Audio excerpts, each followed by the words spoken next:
De visiter le Memorial Center of Kigali. Je dois vous avouer que j'ai la chair de poule. Ce que j'ai vu, c'est atroce. J'ai beaucoup de difficultés à sortir les mots de ma bouche.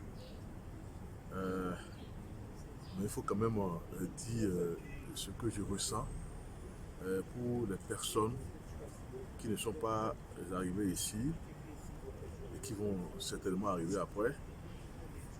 Ce que je peux dire, c'est que l'homme est effectivement un animal doué de raison. Parce que si nous n'étions pas un animal, je ne pense pas que ce qui est arrivé devait arriver.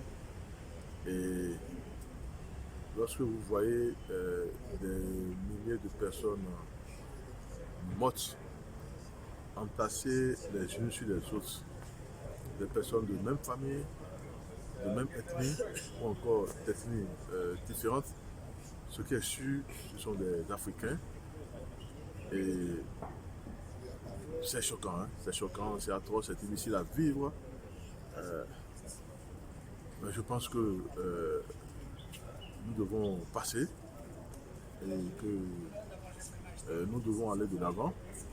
Le contraste avec ce qui a été le génocide là, avec ce qu'on voit dans la belle ville de Kigali est assez saisissant. Parce que voir un pays africain arriver jusqu'à ce stade de propreté, des choses en ordre, suivant des normes internationales, on peut dire quand même qu'il y a de l'espoir. Il y a de l'espoir parce que c'est vrai, il y a eu le génocide. On va dire que le Rwanda est parti de très loin.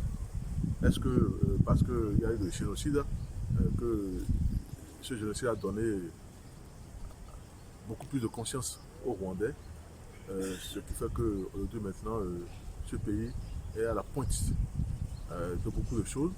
Ce pays montre le chemin à beaucoup d'autres pays africains pour nous montrer que tout est possible, que nous pouvons aller de l'avant, nous pouvons faire les choses mieux que les autres, parce que quoi qu'on dise, l'Afrique dispose de beaucoup de choses. Nous avons des ressources, nous avons une population jeune. Ce qui nous reste, c'est tellement la bonne gouvernance. Et je pense que ce que je fais ici doit nous inspirer, doit amener tous les pays du monde, ou plutôt les pays africains, à aller de l'avant, à aller dans ce sens. Merci.